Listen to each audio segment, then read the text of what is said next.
o dia inteiro e, portanto, esse trabalho vai se dar numa base. E essa base, ela é sinalizada sempre na abertura. E no sentido de trazer contribuições sobre o que eu considero é uma base fundamental para vocês passarem 2 dias aqui estudando, refletindo, debatendo, eu selecionei 3 pontos que eu considero importantes. O primeiro ponto que eu quero destacar nessa minha contribuição é a questão da crise estrutural e conjuntural do modo de produção capitalista. Para mim é importantíssimo, porque nós temos que caracterizar como essa crise estrutural, essa crise conjuntural se manifesta no Brasil e na América Latina. O segundo ponto da minha fala é a questão da responsabilidade e funções do Estado e por que a classe trabalhadora tem que tomar o Estado. Porque a classe trabalhadora tem que tomar o Estado. E vou exemplificar isso nas políticas públicas. Que política pública? A política pública de formação de professores. E daí vou colocar alguns elementos do que foi feito nos últimos 16 anos e provavelmente com base numa ponte para o futuro, o que vai acontecer daqui para frente. E aí quero concluir o terceiro ponto colocando uma pergunta que é uma pergunta-chave em todos os momentos críticos, pré-revolucionários e revolucionários. Essa pergunta foi colocada por Lenin no leste europeu nos idos de 1917. Essa pergunta foi colocada por Fidel Castro e Che Guevara quando se deu a Revolução em Cuba.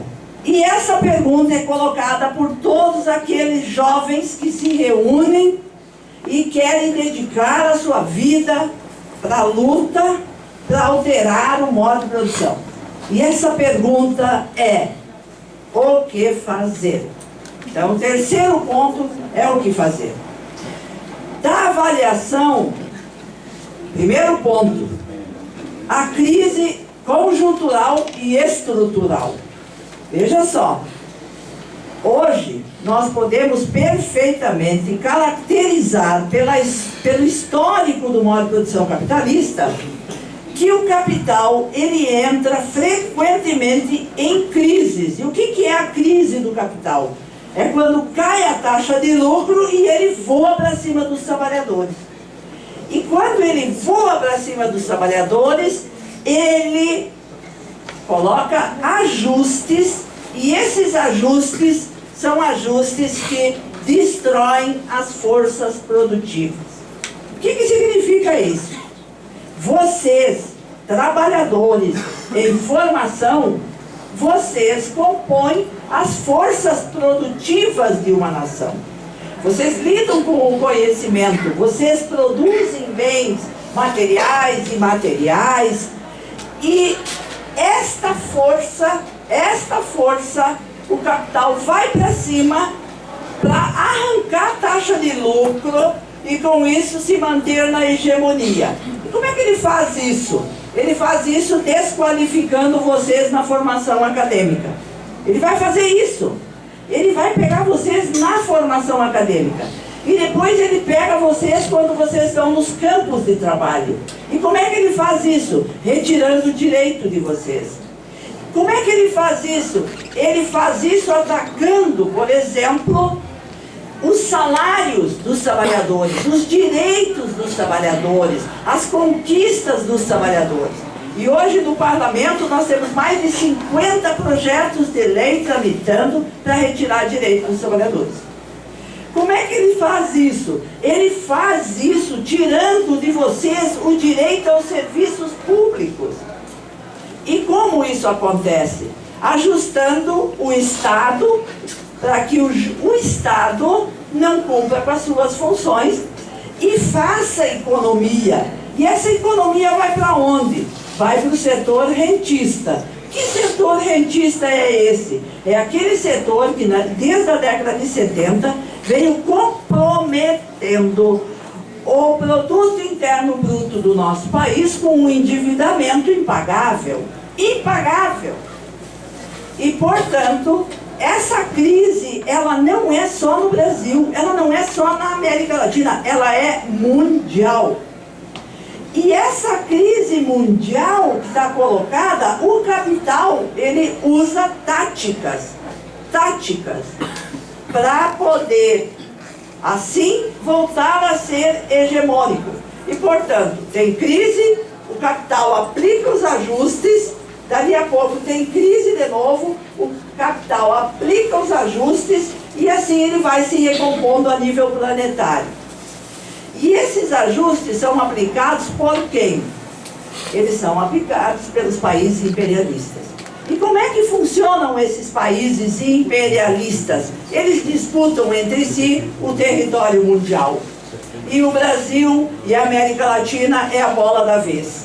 Por quê? Porque nós temos riquezas que são fundamentais para os países imperialistas e eles querem se apropriar disso. O professor Cláudio mencionou aqui que um dos elementos fundamentais é o pré-sal. Mas além do pré-sal, nós temos outras riquezas. A biodiversidade que está em disputa. E, portanto, para quê? Para que o grande capital se apropria disso.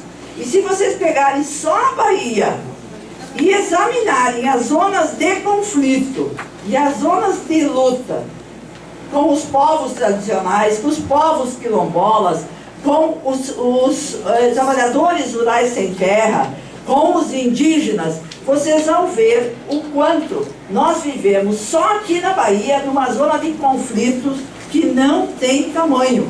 E esses conflitos, eles são conflitos aonde colocam sujeitos políticos em movimento.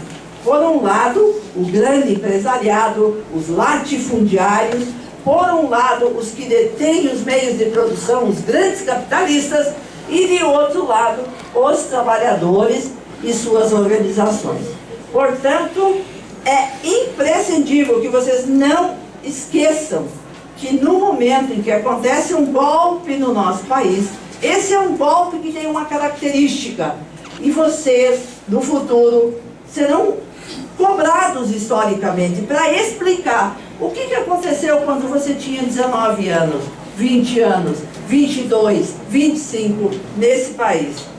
Portanto, esse é um ponto crucial para a gente debater o que vai debater. O que nós vamos debater? Formação de professores. A Lígia colocou a base sobre a qual deve se defender a formação dos professores. O que aconteceu nos últimos 16 anos? Foram desenvolvidas políticas públicas. E essas políticas públicas merecem críticas. Mas foram 27 programas para valorizar a formação de professores. A licenciatura internacional, o PIBIC, o PIBID, enfim, são 27 programas que eu não tenho condições agora de dizer todos eles. Mas nós escrevemos um texto e esse texto vai ficar à disposição de vocês. O que não deu certo nesses 16 anos e o que deu certo? E aí vocês têm que ficar atentos, porque o que deu certo nós vamos perder.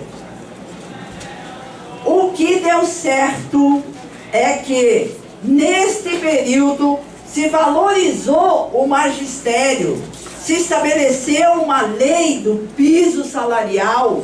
Neste período foram desenvolvidas muitas oportunidades para que a formação inicial e a formação continuada dos professores fosse valorizado nas universidades.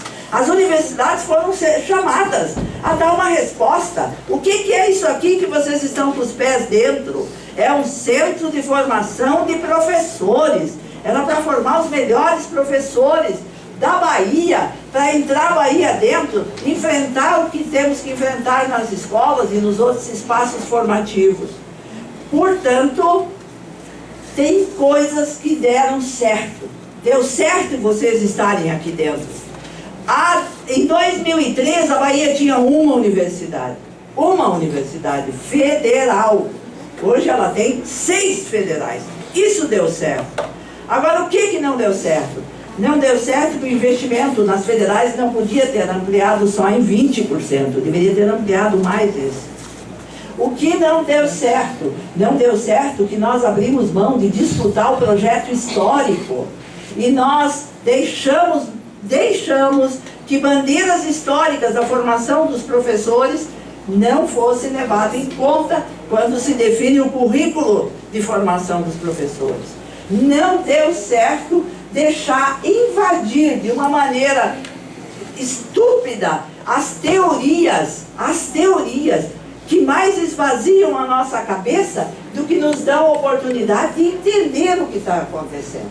E eu creio que a Lígia, ela colocou para nós o que significa uma perspectiva de formação humana. Essa perspectiva de formação humana, que implicava numa base teórica consistente, isso não funcionou muito bem por dentro das universidades.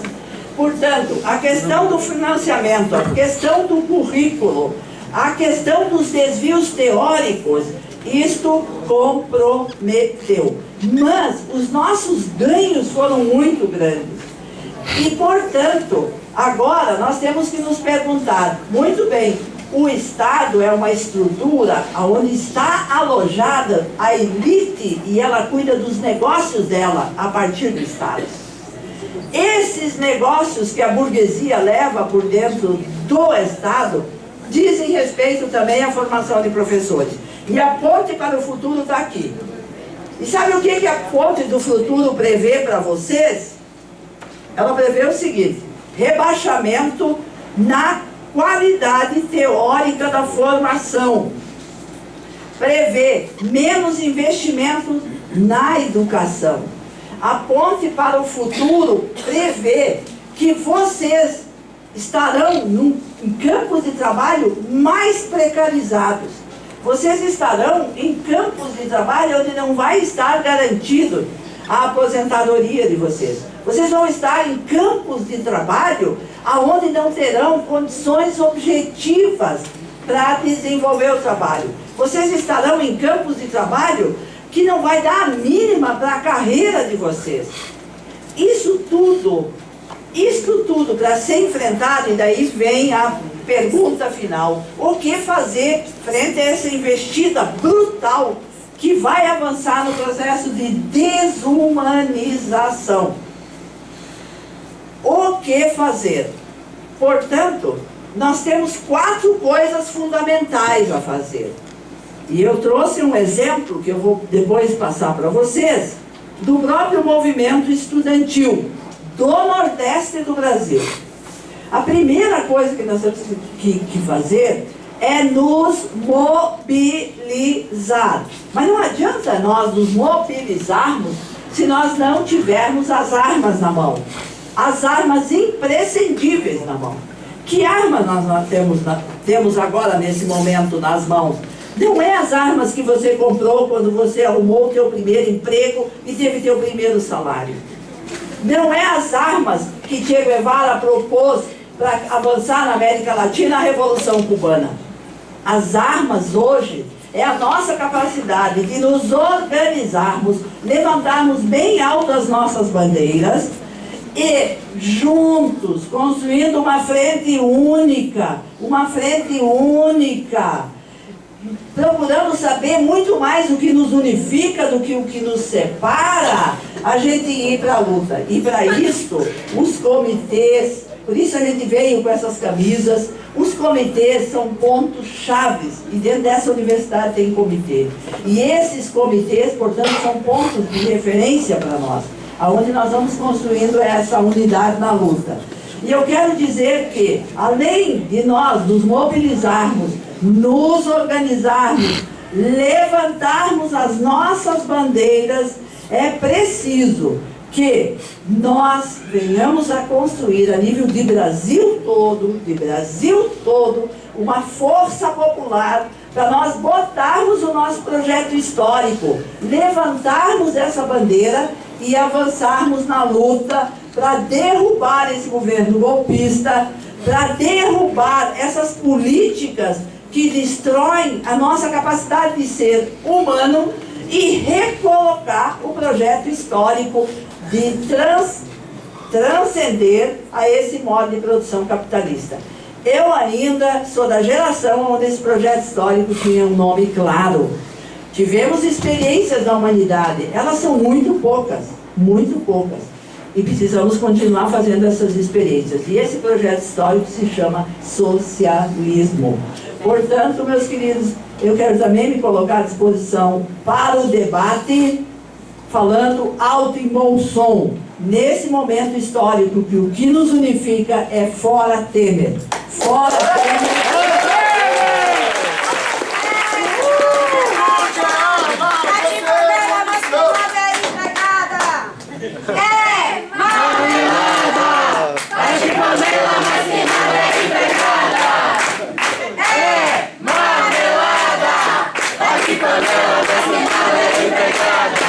Pessoal, então vamos para a parte que eu considero valorosa, que a gente começa agora a articular as contribuições no primeiro momento com as nossas reflexões e o nosso debate. Esse primeiro momento, minha sugestão é que a gente faça blocos de 3 ou 5 perguntas, só para combinar aqui com a mesa. A gente faz um bloco de 3 a 5, até o tempo para a mesa. A intenção é que a gente aproveite o máximo do tempo, sem dispersão. São 10 para as 9, a gente sabe que quando começa a dar o finalzinho ali de 10 horas, o ônibus pressiona a saída de muitos, então vamos tentar garantir um tempo na intervenção, na pergunta, para que a gente possa ter mais perguntas e mais intervenções. Então pedir que a gente seja mais objetivo nas proposições. Vou pedir que alguém me ajude para pegar os nomes, as inscrições. E o microfone também. Pedro vai ficar responsável por pegar as inscrições. Eu queria começar, o servidor Daniel também, nosso colega daqui do comitê, que também está inscrito. Então, vamos trabalhar com objetividade de uns 2 minutos para a intervenção, Daniel. Então, eu queria, para dialogar com a mesa e com os colegas, dizer que passa para o outro lado. Isso que está acontecendo aqui hoje, vem acontecendo nos últimos anos, mais precisamente, nos últimos 10 anos, está em grande risco de sofrer um ataque que desestruture o seu funcionamento. Isso é o FRB. Há 10 anos atrás, o povo do Recôncavo, do Vale do Quiriçá, começava a ter uma experiência, para usar o termo, nunca antes vivido na história do Nordeste brasileiro. Se tinha interiorização do ensino federal, aconteceu em Minas Gerais, mas no interior do Nordeste isso nunca tinha acontecido. E a gente começou a passar por uma experiência que em menos de 10 anos já está ameaçado o seu funcionamento. Por que isso? Diferente, Cláudio, Celi e Lígia, de outras instituições anteriores a esse processo de expansão, as universidades novas tinham um objetivo muito claro. Era preciso colocar para dentro quem nunca entrou nas federais. Vocês conhecem mais do que eu, vocês conhecem a nossa história. Nesses últimos 10 anos, o governo federal teve, por pressão, foi por pressão do povo trabalhador, dizer: a gente precisa de universidade de qualidade, pública e federal no interior. Não dá para a Bahia, do tamanho que é a Bahia, ter que ir para Salvador para ter um equipamento federal de ensino. E por pressão, isso começa a se tornar realidade. E agora, e aí eu queria concluir, e isso tem a ver com o que a gente está discutindo do processo de formação, é que está ameaçado o processo de formação não apenas no campo teórico, mas no plano concreto. Os cortes que estão colocados, a gente fica parecendo que é coisa momentânea, e não é o que está acontecendo. O que está acontecendo é desemprego, não é afastamento. O que está acontecendo é corte nos recursos para assistência estudantil, é corte nas bolsas para estudante. Diferente de outras universidades do país, a UFRB não vive sem um programa de política de assistência estudantil que garanta a permanência dos estudantes nessa universidade. A universidade vai acabar? Não. Mas vai mudar quem entra nessa universidade, gente. Vai mudar. Eu imagino aqui, certamente, se não houver uma política adequada que garanta a permanência dos estudantes nessa instituição, boa parte deles não consegue ir até o final do curso. Já não consegue hoje, frente às dificuldades. E quando eu digo que esse processo está ameaçado, é porque essa é a UFRB. É a universidade que tem mais preto pobre do Brasil. O CFP é o centro da UFRB que tem mais pobre da UFRB, ou seja, proporcionalmente, um centro que concentra o maior número de filhos trabalhadores que acessaram ao equipamento federal público de ensino. É isso que está em disputa. É isso que está colocado no marco legal. E aí é preciso que a juventude entenda aquilo que você falou. Qual a tarefa da juventude nesse momento? É uma tarefa que unidos, mas a juventude tem uma tarefa. Se não foram vocês, essa geração, que lutou para trazer a Universidade Federal para o interior da Bahia, esse deve ser o desafio dessa geração, manter e lutar para que essa universidade avance em qualidade e se amplie pelo interior da Bahia. Então eu queria provocar e situar um pouco os nossos convidados e dizer que nesse momento fazer boa formação, avançar na qualidade da nossa formação e do ensino exige disputar esse projeto. E disputar esse projeto, como já foi dito por aqui, é barrar o movimento golpista que em 30 dias tirou lutas de 16 anos de implementação. Então, fora Temer, como Daniel.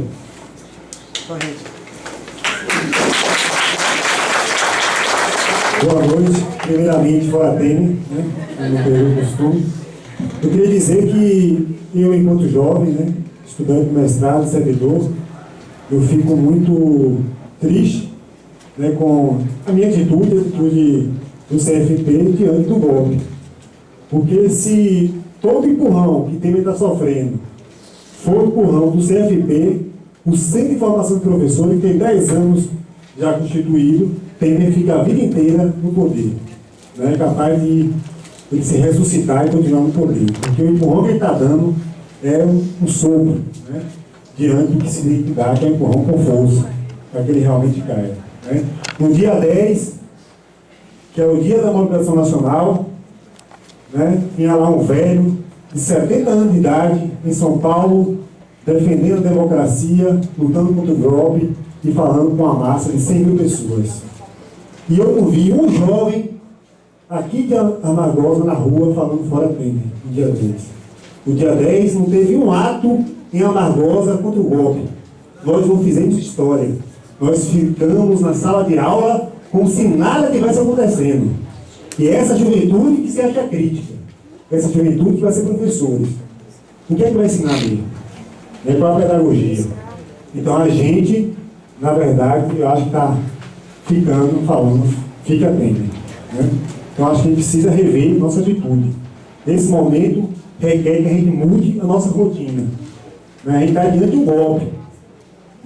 É muito sério. A gente precisa mudar a nossa rotina. Então, criação de rotina para enfrentar o golpe. E não é isso que está sendo feito aqui em Amargosa. Então, a Amargosa, no dia 10, é bom registrar que a gente não fez um fora Temer na rua. Então, a gente precisa fazer, tem um comitê com atividades como essa, a gente precisa reforçar o comitê. O pessoal aí que não conhece o comitê, começar a participar. Vai ter uma reunião terça-feira, às 19 horas, na casa do Duca. E tem as camisas vendendo para arrecadar dinheiro, para alimentar as atividades. Então acho que todo mundo tem que começar a engrossar essa corrente. Fora Temer, e vamos gritar com força aqui no CFP, que aqui é Centro de Formação de Professores. A gente precisa liderar o processo do combate ao golpe, e a gente não está liderando.